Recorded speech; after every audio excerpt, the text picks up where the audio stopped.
Hello and welcome to Finally Friday. This chat session is run by EXARC, the Society for Archaeological Open-Air Museums, Experimental Archaeology, Ancient Technology and Interpretation.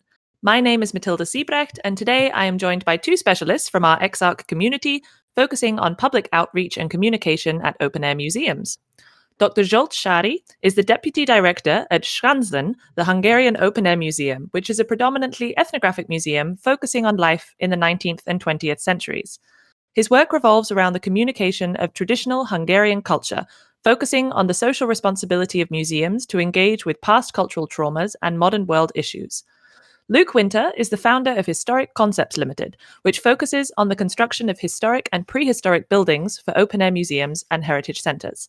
As well as the more practical aspects of his work, he is also specialized in education, focusing on the communication of archaeological and traditional knowledge through hands-on volunteer programs and demonstrations. So welcome to Zsolt and Luke. So I have a quick question to start you off. Both of you are very involved with the communication of archaeological, ethnographic, historical knowledge, so heritage knowledge, shall we say. Why do you think it is so important that people in the modern world learn about their past? Perhaps, Luke, you might start?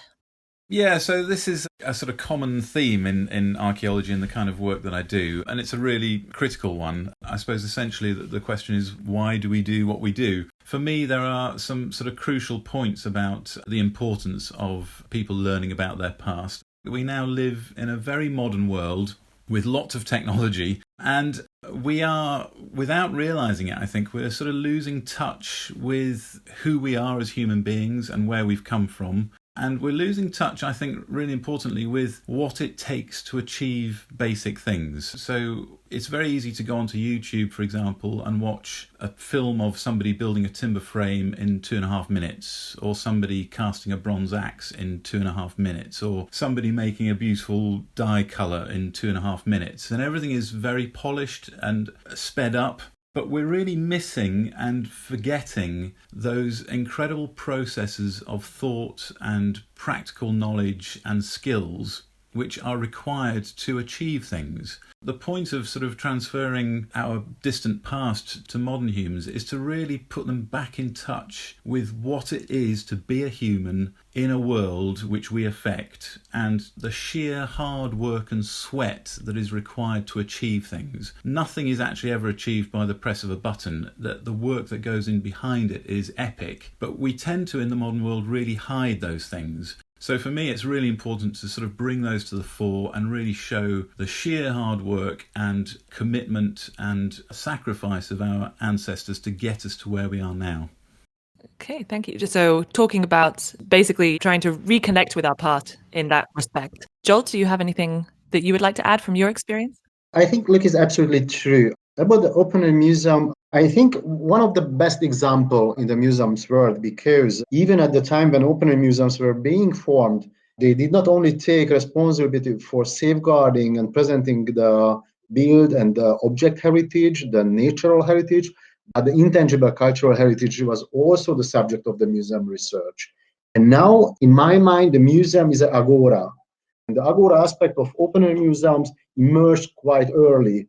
They took on the role of forming local, personal, and the national identity with their exhibitions. They often, the otherwise typical conflicts between the classes of society, as they developed into a kind of museum where members of society with different backgrounds could discover their own cultural characteristics. So that is, in one hand, identity and own self-building with the museums. On the other hand, we can present good examples and practice in the modern world. What does it mean, biodiversity? What does it mean, live close to the nature? And of course, I know this two-ness, what the museums means, because sometimes and mostly the museum present the past, but present for the nowadays. And I hope not just for the nowadays, but for the next generation, for the future also.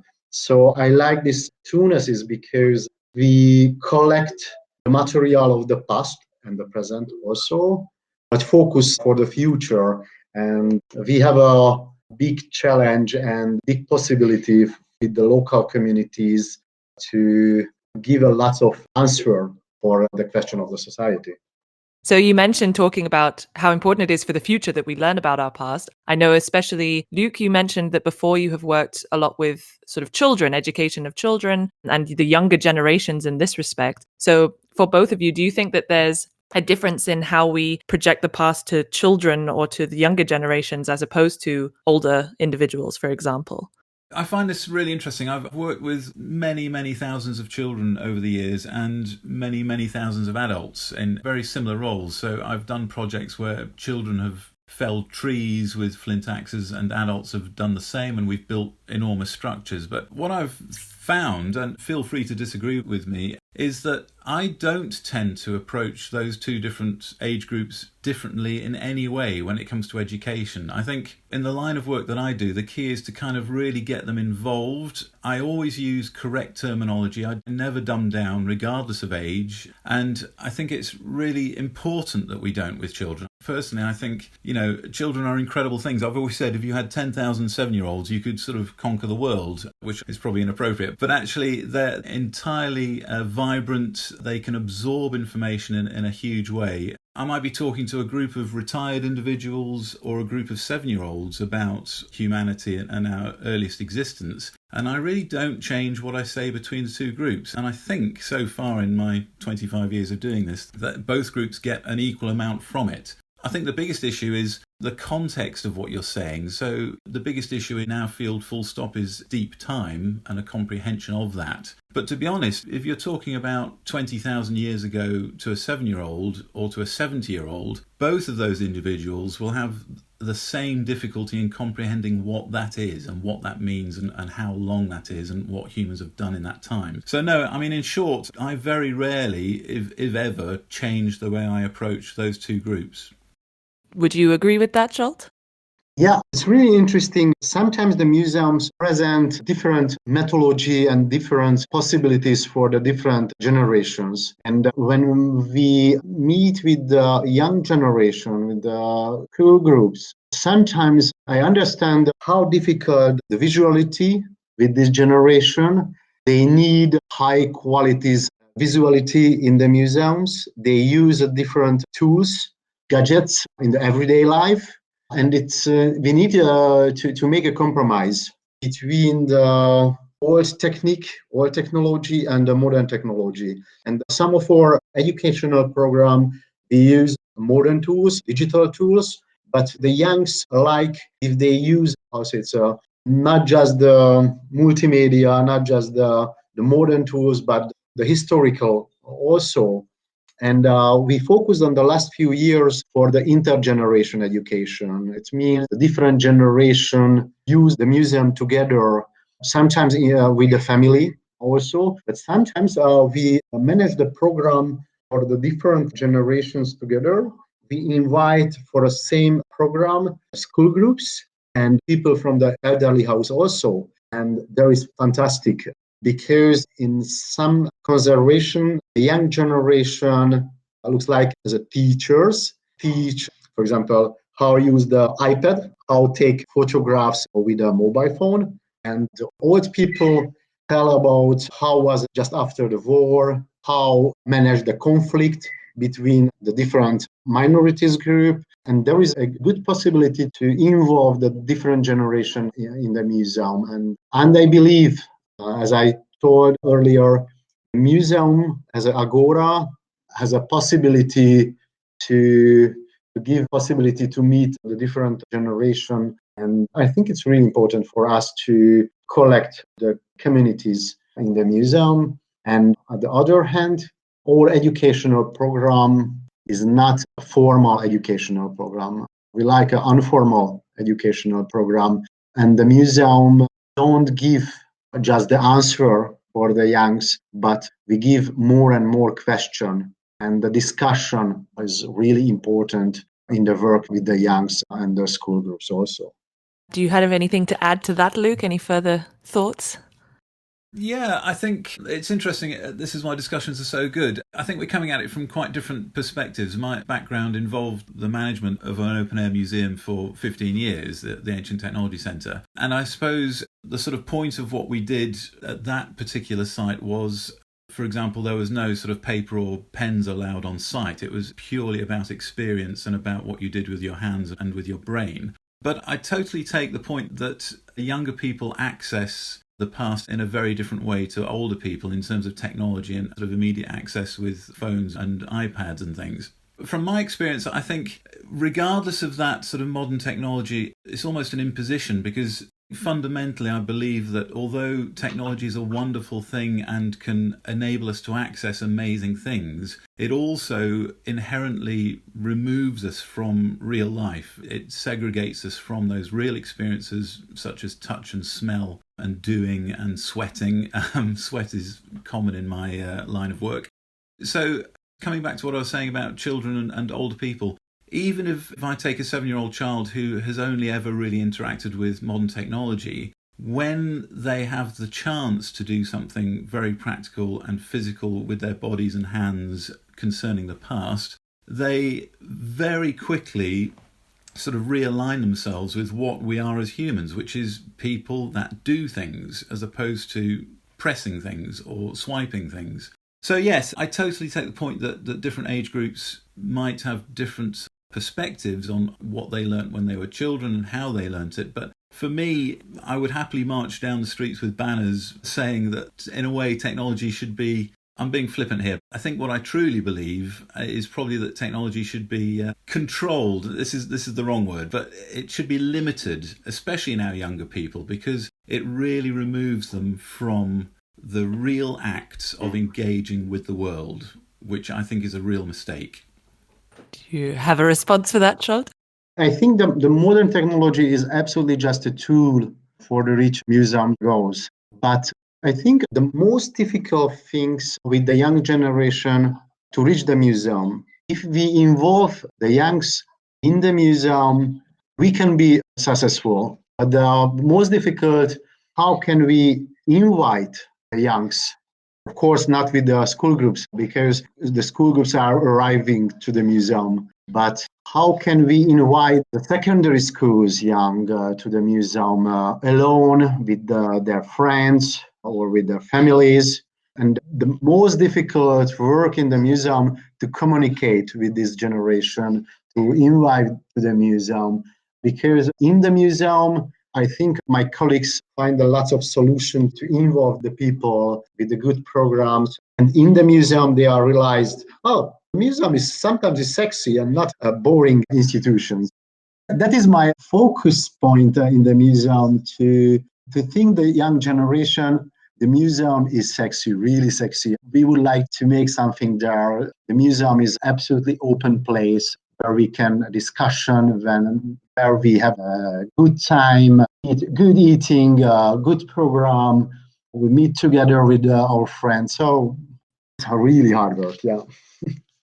Moving on from that a little bit, so because of course museums, especially open air museums, are very permanent. Well, permanent, I mean, they can't usually travel as easily because they're made of buildings or historic monuments or something like that. So, as you were saying, visitors have to come to you, so you have to encourage visitors to come. Do you think that there is a greater interest from local visitors? Obviously, at the moment with coronavirus, people are traveling less, so it's more from local. But in general, do you find there is a greater interest from local visitors, or is the museum equally relatable for people who have traveled there from abroad, for example? Perhaps, Luke, you could start? My personal experience with the Ancient Technology Centre was that majority of our visitors were more local. So probably within 2-3 hours drive of the centre itself. But we did have visitors from much further afield as well. And I think in terms of the importance of that, I think if any of us go on holidays, we do, and we tend to seek out museums and explore those sort of past ways of life, simply because in general it tends to be quite different to the culture that we're familiar with. And this is one of the crucial roles, I think, of museums like ours, is that you are showing in a sort of physical and practical way the origins of the culture that you see before you now.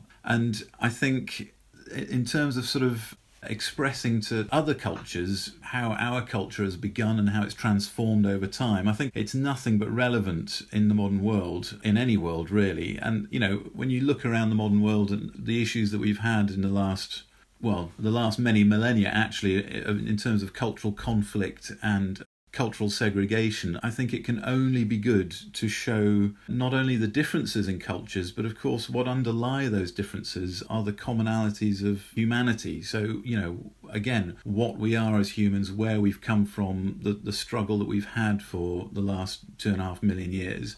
And I think it's a very powerful tool to be able to show local people who think they know where they come from and people from further afield who think they know where they come from, that actually we all have very common roots, regardless of what we've now become in terms of segregation and in terms of cultural differences. We are all human and we should respect each other as that. And I think that's absolutely critical in what we do.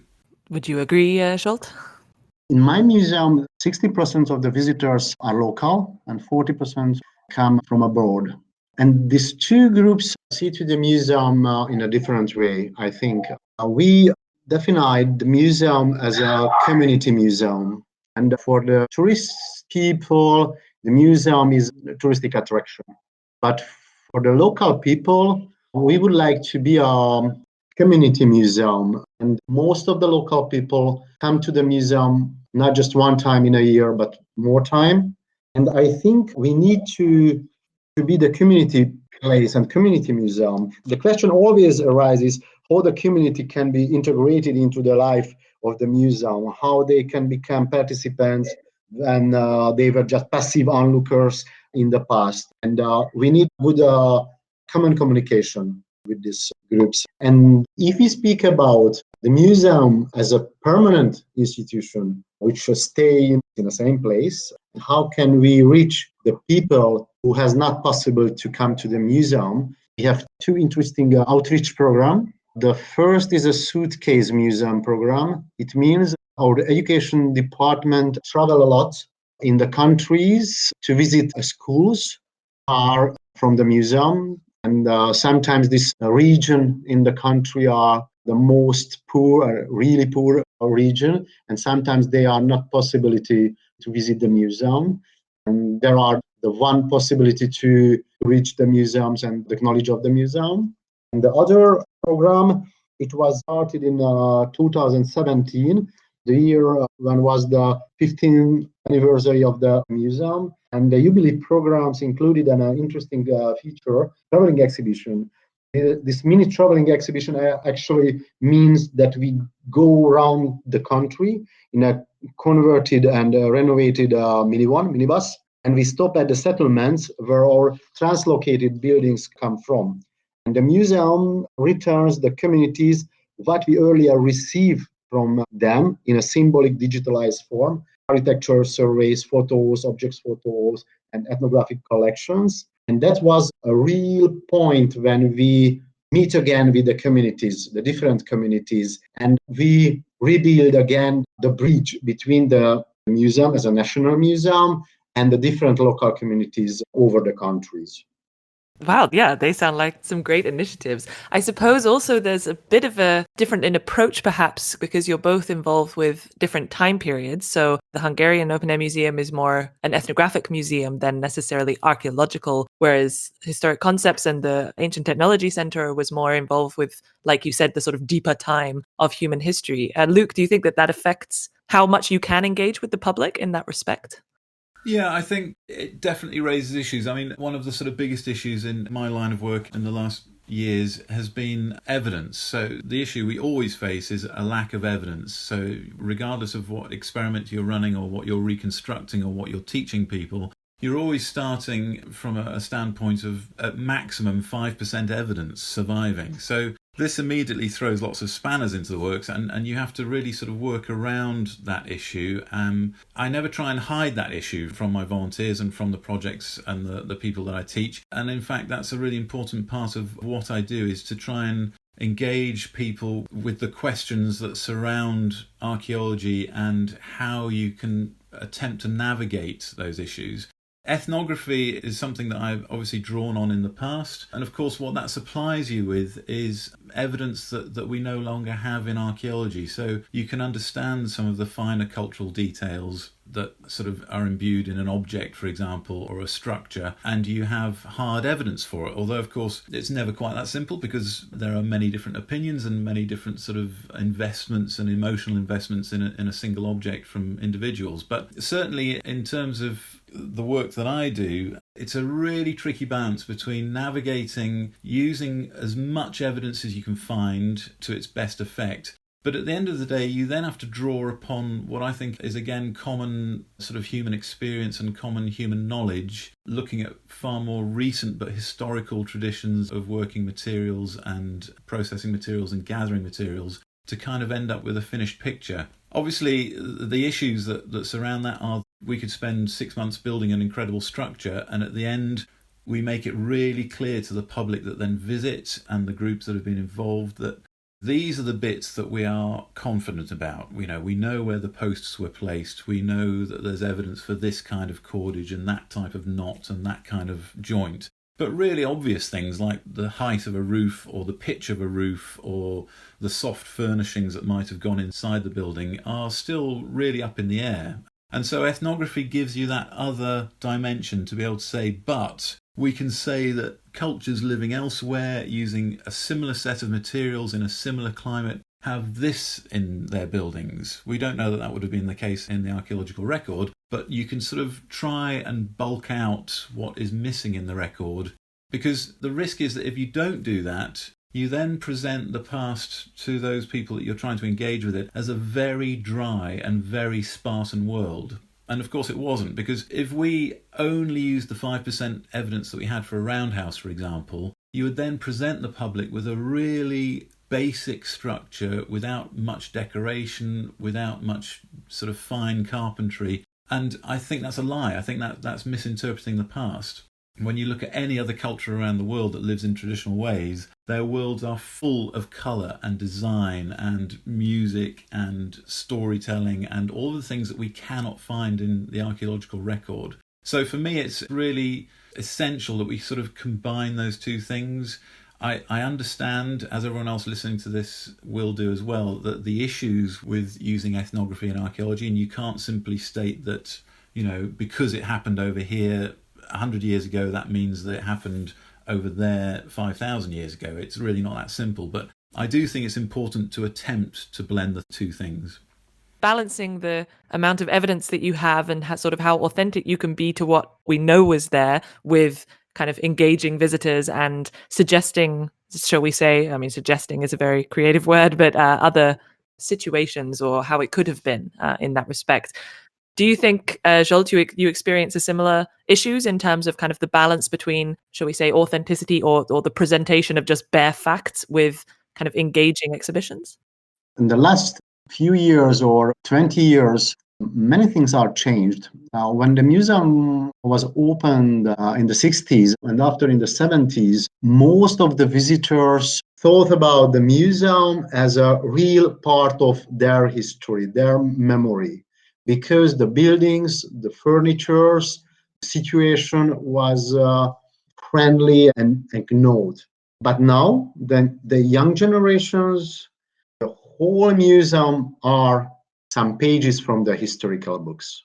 And we need to give some examples to understand what does it mean, the furniture culture, the buildings, and never forget some old people walk around the museum and speak about, do you remember our grandfather's house? It was absolutely similar like that. But the young generation know nothing about it, because the 60s was the time in Hungary when changed everything in the countryside. That was the time after the modernization in the communist period, when the old houses were destroyed and built a new one, and the old furniture changed for a new one.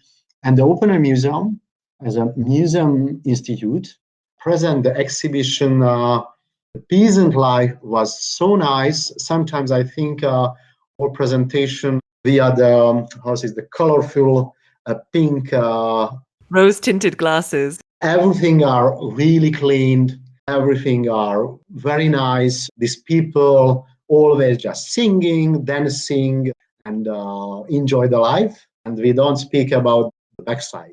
How was the hygiene? How was the children work? How was the 16 hours hard work on a field? And the museum communication, the museum interpretation changed the last few years. That is one hand. And the other hand, understanding and experiencing the historical events is assisted by the Situational Museum education session of a private history series in a different part of the museum. We try to reconstruct the life story of the individuals or families on the basis of original documents, locations, and situations, together with the students by counting on their creativity and empathy. And there is a real good job because I think the museum needs to stay really authentic institutions, and the people of our society believe the museum, and that is really important for us. Yeah, I think that's a good point. So showing not just the, like you say, the rose-tinted part of history, but the kind of what really happened. So the bad side as well as the good in that case. Would you have anything to add on that part, Luke? Yes, I think this is something I've experienced many times, actually, and it's really interesting. I've witnessed on many occasions people walking into an incredible Viking longhouse or an Iron Age roundhouse or a Neolithic longhouse, and people that weren't involved in its construction will walk into a space like that and look around and go, wow, I can really feel the vibe of this building, the sort of the emotional impact. But it comes from a perspective of almost as if the building grew from the earth with no effort involved, and it's sort of almost presented from the gods. And whenever I've heard this, whenever I've been present, I've sort of sidled up to some people and said, it's really interesting that you get that sort of emotional experience from it. But for me, what I remember is the sweat and the occasional blood and the relationships that built this structure, because it doesn't just spring from the earth, it's actually a huge amount of hard work. Again, that's the 15 hours in the field every day. And I think it's really easy for people to view the past as a sort of utopia of, well,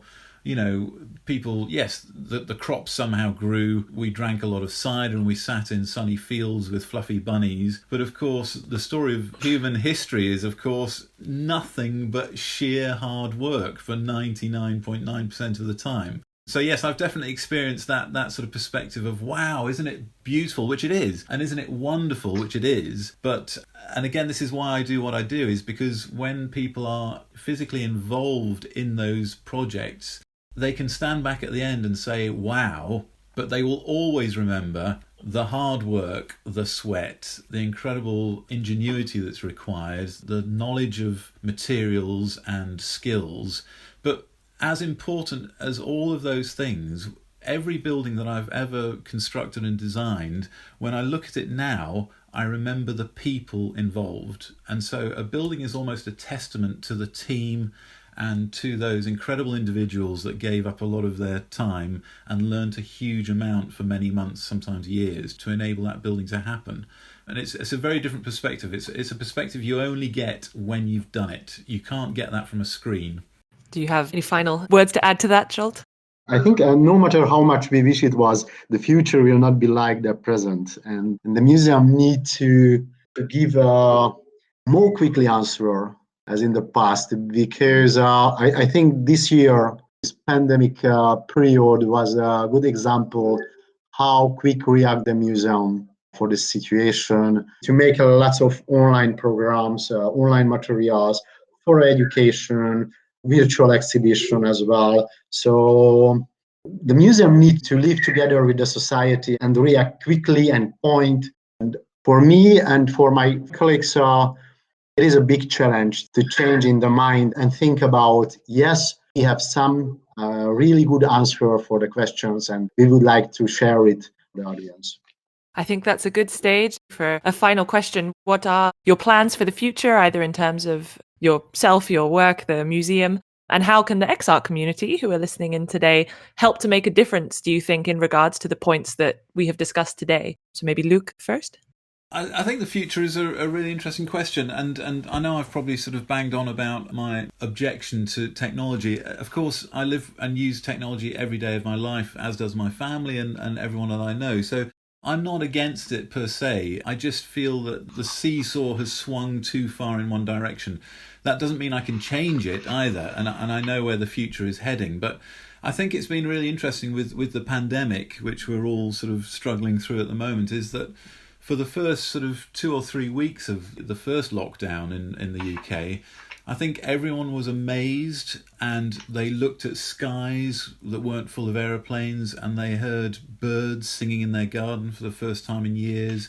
And the streets were clear of cars, and their children could play without danger. And it was a real sort of eye opener, I think, in terms of what we've become in the last sort of century or two, in terms of this sort of incessant drive to own more and to have more, as opposed to experience more and to really sort of value the world we live in. So, I mean, in terms of future, it's interesting. I'm getting more interest in terms of projects which are sort of focusing on, for example, education spaces for outside. So I think obviously people are seeing the potential for a much higher degree of teaching and learning outside the classroom and away from indoor spaces. Obviously, that's pandemic related. And it'll be really interesting to see what happens in the next sort of 3 or 4 years. But at the moment, it's sort of looking quite hopeful in terms of projects that really shift people to the outside, to understanding their environment and to sort of using materials and,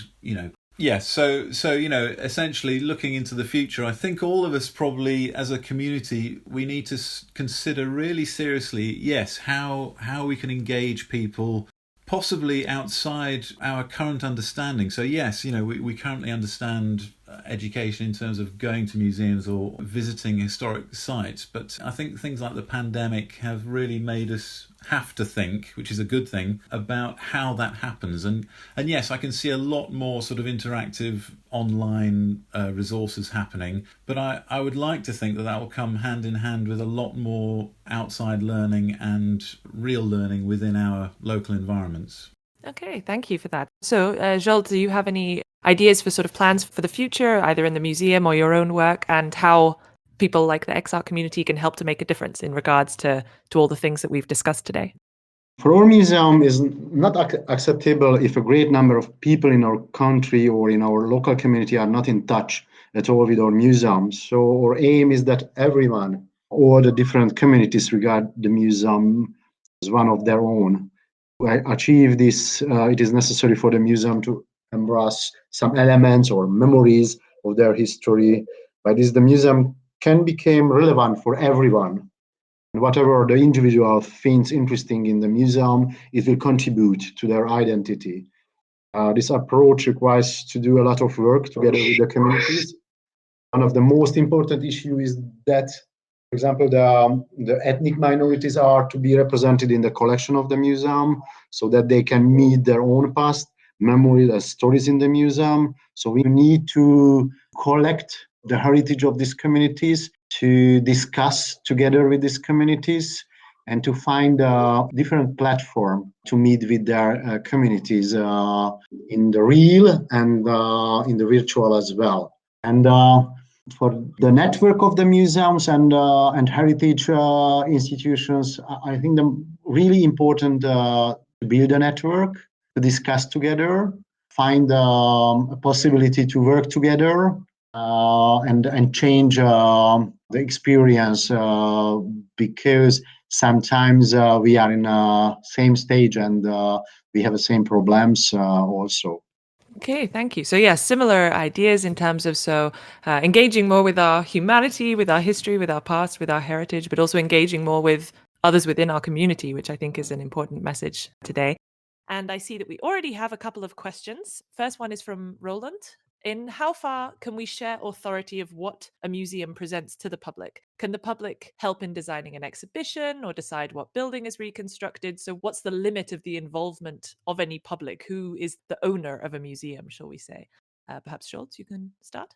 I think it's a great question because not easy for the museum to give answer because where is the limit of our authority? But I absolutely believe the participating museum. And I think we can find the solution to involve the communities in the museum's work. For example, in the past, sometimes I feel the museum was like the theater. The curators and the exhibition are on the stage and the visitors are just sitting and open their eyes and look what we say. And sometimes I think we need to give more and more question and involve the visitors for many museums work. Of course, we need to realize what is the scientific aspect, what is the curatorial aspect, and we need to learn the visitors to all aspects. I had a really interesting experience when I made an exhibition for a young people. And first, I wrote the scenario and the text of the exhibition. And I asked my colleagues to invite some young people from the school. And we had a really good workshop about my text. And first, I asked the youngs, please underline the words what you don't understand in my text. And when I gave back the papers, I realized a red forest because lots of words was underlined in a red. And after we started to discuss about the text and what does it mean, what is the message of the exhibition, and the final text was edited by the school groups and me together. And it was my first example, how can I involve not just the young, but the communities to my work. So I absolutely believe the conversation and the participating in the museum life. Oh, okay, that's a really interesting example. Luke, do you have anything to add? Yes, so it's interesting. I've been sort of trying this for a number of years. I think it's difficult for people when they see buildings, the kind of things that I do, large buildings being reconstructed. I think the assumption from most people is that I sit in a room and I work through archaeological evidence and I come up with drawn concepts and then I tell people what we're building and that's what happens. But actually, it's quite a different interaction because what I try and do is with the teams I work with is I try and give them as much information as I have on that project or that time period or the evidence that we're following. And what actually ends up happening is that the building, although I start with an idea of how it can work structurally so it won't fall down, the building inevitably morphs through the direct input of those people that are helping to build it. For example, on a project I ran last year at Beeston Castle, we built a Bronze Age roundhouse. And one of the volunteers who was really into it, getting really into sort of the deeper questions of how you interpret the evidence, he said to me one day, why do the walls stop there? Why can't there be an extra space where we would consider the eaves to be, for example? And I said to him, you know what? That's a really good idea. I never would have thought of that because I've been trapped within my own sort of circle of thinking. And so we had materials and I said to him, try it, do it. And he and a team went off and they thought about it and they tried a section of sort of enlarging the roundhouse beyond its natural boundaries. And it worked really well. And I learned a huge amount from it. They learned a huge amount from it. So it was a genuine exchange of ideas and input from what we would consider to be amateurs. And, you know, that's in inverted commas. Because, of course, everyone has opinions. If you can inform people to a high degree with the evidence that's out there, everyone will have different opinions as to what that evidence means. And I think it's really important in terms of not presenting a finished version of the past. That is not what we're here to do. We are here to help people to think about the past, and everyone will have a different opinion and a different perspective on the same set of evidence. And I think it's really important to recognize that and to welcome those ideas. Okay, thank you. And actually, we have a bit of a further comment from Roland about the sort of concept of ownership, because I guess what you're saying as well, Luke, is that if people have built it themselves and know the information themselves, they almost feel like they have an ownership of it as well, I suppose. Roland's mentioning, I know several museums where local people would take their foreign visitors to that open air museum, proudly showing them their museum and their story. So the local population is a good fan base, which also, I guess, Zsolt, that's very, very much the case with your museum, I can imagine. Yeah, it's really interesting because we are a national museum and it's a great question. How can we involve the different local communities? Many people meet their knowledge, their identity, their past in the museum. So it's easy to open for this society. But the next years, we need to give more aspects for the minorities group, for the different minorities group, because sometimes they're missing the museum and we need to collect from their identity, from their history, items, documents, photographs to the museum, because if they meet identity, their history in the museum, they will have a more close connection to the museum. And I think many local communities together give our power. I never forget many years ago in Holland, an open museum was just on the door of closed, and the director gave a many interview. If you feel this museum is important for you, please on the next Saturday come to the museum. And thousands people went to the museum. And that was the message for the politicians. The local community need for this museum, and their museum was not closed. They are lived now and very prospect museum. So I think there is another point when the politicians understand communities need the museum and they are background of the museum. That's a lovely memory to have, showing the importance of these things. And this sort of relates a bit to the idea of basically how can open air museums or museums react to all of the restrictions and the problems that have been associated with the current global pandemic. So you both mentioned some plans for the future in that respect. But for example, Sanda Salmina says, I like the thought that museums, especially open air museums, are the place where you can show real life, real actions. So this authenticity you were talking about before, and this is the kind of experience that is needed in museums. But how can we continue to do that in these days when we have to stay distant, we can't meet? Do you have any thoughts about how not to lose this quality? I know, Luke, you mentioned already doing more outdoor activities. Do you have anything further to add to that? It is such a tricky situation we're in at the moment. I think we're all finding our feet. My intention in the last couple of months was to literally sit down for a week and think about the direction of my company and where I'm heading in the future, because a lot of things have changed. And I think it's really made us have to think in a serious way about what we do and how we can still deliver the things that we want to deliver to the public. So, no, I mean, to be honest, at the moment, I'm still thinking in terms of outreach. I'm in a very different position from running an open air museum. And I realize, having done that it's a very different sort of perspective and a very different set of goals. But certainly from my project-based work, I intend to do more projects with a wider range of people looking at a sort of much broader base of evidence and experience. I'm really sort of beginning to finally, after too many years, realize that people's experiences, which are very difficult to record and sort of record archaeologically, are as important as the hard evidence that we use. And I want to pursue that in some way. Having done lots of large-scale projects and recorded them in detail, it's easy to focus on sort of the tight detail of what things mean and how you construct them and how you build them. But actually what I've been missing, although people have been shouting it at me for many years, is that personal experience. And yes, at the moment I'm thinking more work outside, larger spaces, more people can see it and engage in it without being confined indoors. Do you have any ideas for yourself there, Zsolt?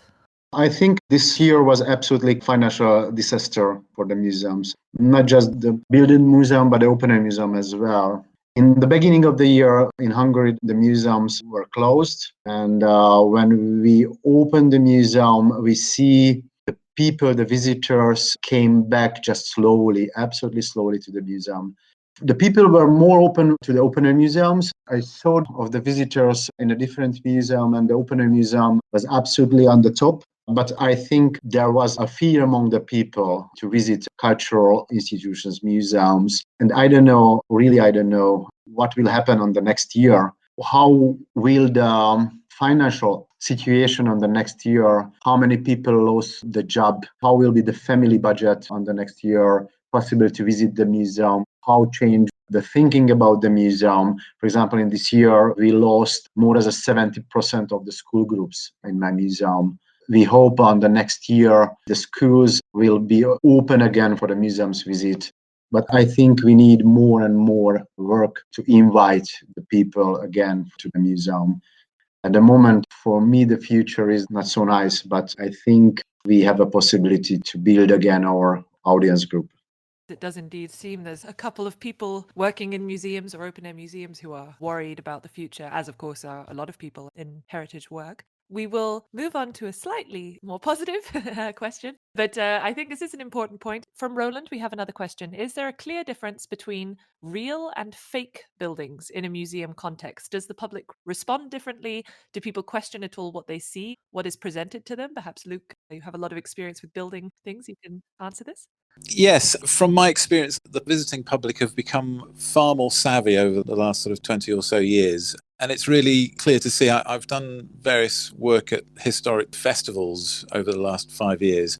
And the sort of reenactment groups that sometimes turn up and they bring, and I have to say, I'm not knocking this. This is not me having a go at reenactment, but groups that turn up and through necessity, they bring plywood buildings, which can be sort of screwed together in an evening before the show starts. And it's interesting, 20 years ago, I think the public were content with that. I think they would sort of understand that that's kind of what a Roman villa would have looked like, or a Roman bathhouse or whatever. But I think because open air museums themselves have become much, much better in the last 30 years and have really sort of pursued authenticity to the nth degree in some cases, then I think the public have sort of become far more picky in terms of what they are prepared to look at, and they question far more, in my experience, than they ever have done before. And I think that's a good thing. My mission statement really is to try and do things as authentically as possible. But, you know, we live in the real world, and one of the biggest issues I have is health and safety in terms of accessing great heights and lifting heavy timbers. So although some projects I've done have been entirely authentic, it's very difficult depending on the client I'm working for. You know, if it's a large heritage organisation, they are not prepared to lift a half-ton piece of timber into place by hand. Or if they are, then it needs to be on scaffold systems that are modern and are testable to be safe. So the difference between real and fake is a fuzzy line, I suppose. You can have an authentic building, but actually you've cheated to get it to that stage by using modern access methods. And sometimes you've increased the speed of the build using some steel tools as opposed to always flint, for example, or bronze, because you're working with volunteers and you're trying to keep a momentum behind the project. I think there is a difference between authentic buildings and fake buildings. And I think when the public walk into a real building and they encounter somebody who has built it and can tell them the stories of that construction and the issues that surrounded that construction and the debates that went on about how to interpret that piece of evidence, I think the visiting public gets a much deeper, meaningful experience of that building than when they're strolling around a plywood constructed or a fake building, because it is more real. It is as simple as that. Thank you. Zsolt, you mentioned already the fact that people recognize certain buildings as being in the same style as their grandparents' house or something like that. Do you find it almost goes too much the other way? People start saying, oh, but we didn't have something like this. Or I would like to say something from the museum aspect, from the curatorial aspect. The authenticity is our identity. And I don't want to change this point. We are not a scenery. The authenticity is our background. And I think if we change something in this stage, it was the start, the end of the museum. So I don't believe this type. And the visitors need to know what is real and what is a fake. And I think we can show what is the difference between the movies and the part of the history, the real part of the history. Of course, I know what does it mean when we museologize the history. Of course, it is formal, but we need to see what is the difference between the museum and the scenery. Roland actually made a point about that as well, talking about the influence of like Netflix, games, and all of these things where people have an idea of what the past should look like, and that might differ as well from what it actually was like. It's interesting. Can I butt in? So for many years, again, I taught children of all ages, and one of the things we did on a daily basis was blacksmith and make real items with 7-year-olds and upwards, and they would pump the bellows and they would hammer the hot metal and they would shape it and make penannular brooches and Roman nails and a whole host of things. But what was really interesting was with the advent of Minecraft, the game, children would walk into the forge and they would look around the forge, and of course, you know, the forge fire is burning at 1200 degrees and the sound of the bellows are pumping and there's a hammer ringing on the anvil, and they would look at all the stuff and say, oh, I know this.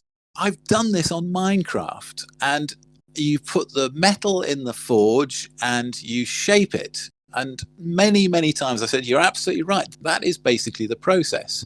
Now come over here, hold this hammer and have a go. And always at the end of an actual session of practically blacksmithing, I would say to them, so is it like Minecraft? And they would always look up at me and say, no, it's nothing like Minecraft. So although a game and a film can show you the principles behind things, and again, this goes back to my rant about technology, you can see how things are done. But until you've actually tried it yourself, you only then begin to understand the subtlety, the complexity, the smell, the taste, all of those things that you can't get by playing a game or watching a film. And that is why we do what we do, I think. That's why open air museums are so important, because, again, I know I'm repeating myself, but it gives you a real world experience. And in some way, which is probably difficult to fathom, but in some way puts you in touch again with people in the past that had a similar experience. Do you have anything to add to that, Zsolt? I think in the Open Air Museum, we need to give the possibility for the visitors include our presentation. So the visitor need to participate in the actions in the museum. And that is why we are really friendly and we have many visitors, because they involve the exhibitions and they meet with the real history. And this background is absolutely important for the museum. We have a very good question here from Kate. I am particularly interested in how museums can make positive changes in today's society. How do you think museums can help the community and visitors move from looking critically at the past to thinking about those same themes in the present and the future? Perhaps, Zsolt, you could start, because I know you've done a lot of work with this. Yeah, I think in my museum, we focus to the 19th and the 20th century. And the last 100 years, we have lots of absolutely negative historical background. And the former exhibitions in the museum focus to the nice view of the peasant life. And the last few years, we changed some exhibition and we focused what was the black part of this history. And we involved the visitors and the communities to speak about nowadays problematic. What is the gender question nowadays? What is the ecological thinking? What is the nature close life? And the peasant society, the peasant history is a really good example for the visitors. And we can manage this question in a different way in the museum, not just in the exhibitions, not just in the publications, but in the educational program also. For example, we have a really interesting program for old people who live with dementia. And that was absolutely fantastic when the museum program gives for these people a good experience and help for good moments in their life. And I think that is our mission, to give a good example for the nowadays life. The eaten seasonal, natural materials, use the historical experience for the nowadays conflict in the society. So I think our ethnographical open air museum has a lot of possibility to give an answer and give a questions also for the nowadays society. I remember, Zsolt, that you mentioned another initiative that you were doing in terms of homeless people. Maybe you could just describe that, because that's also very relevant to the point you're making now. It was really interesting because when we started to speak about what about the homeless people in the museum, which museum present the homes, the houses, and it was fantastic when we meet the homeless people in the museum. And after the visit of the museum, some homeless people come to the museum for volunteer works. And that was the first step for them to involve again in the society. And after they spoke about how help this volunteer work to give again back to the working society, and after they found a job, and it was a good step for them for a real life again. Yeah, I think that's really an amazing initiative. Luke, do you have anything to add there? Yeah, I agree entirely with what's been said so far, but it's reminded me of lots of things that we've sort of done in the past on projects. But one of the most successful things that we did, which was really sort of putting back into the community, I suppose, was working with children who were not engaged at school, at normal sort of school. And these students were sent to what are called learning centres, and they were not succeeding at all in a traditional school setting. So if you sat them at a desk and expected them to do a 45-minute lesson, it would be a complete failure. And I developed a sort of connection with our local learning centres in Dorset, and we started running projects with these students in mind, where they would come to us for 1 day a week or 2 days a week, sometimes 3 days a week, and we would sort of develop them as human beings. But the focus was a project. It might be building a Roman forge or another structure, but actually that was just an excuse to get them on site in the open air, working hard and working with people that were positive role models, who were reasonably fit and reasonably healthy, and who thought a lot about the world and who had interesting conversations. And we had some incredible success stories. Again, I think this is a real lesson and an advantage for things like open air museums. One student I can think, I won't mention him, but one student, when he came to us at 15, he was obese, and his file told us that he had no attention span and could not focus on anything for more than 4 minutes or something insane. And this student stayed with us for 3 years, and he ended up coming 3 or 4 days a week. And he became an integral member of the team. He was a volunteer, and he found an absolute love of carpentry and of timber and of being outside and of working hard. He lost a huge amount of weight. In fact, his mum phoned me one day and said, "I'm really worried about him. He's losing weight and he's looking different to the way he's always looked." And he was becoming muscular, and he was proud of how he looked and how he felt and how hard he could work. And he went on from us, and he went on and did college courses, which was never expected of him. And that's just one example of really positive stories that we've had in terms of doing real things with people. Because again, we forget that in our society tries to cover all bases, doesn't it? It tries to go with a sort of a model that fits all. But of course, what that does is it fits quite a few people really badly, and education is the same.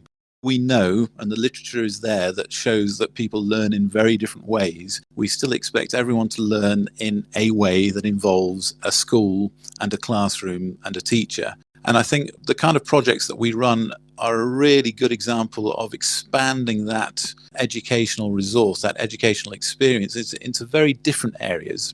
And it can really open people's eyes and develop them as people and set them on a far healthier track in terms of mind and body. I've seen it work really well for many years, and I think that's a potential way forward. Thank you. Yeah, another really interesting example. It's not just presenting certain parts of the past and using that to think critically about things, but also using issues of the present and the future in museums. I'm afraid we're out of time. Thank you very much, Zsolt and Luc, for joining us today and sharing your experience, expertise. We've definitely learned a lot and covered a lot of different bases. So thank you very much. Thank you very much. Thank you. And yes, thank you to everyone else for listening to this episode of Finally Friday by EXARC. If you would like to become more involved with EXARC, why not become a member?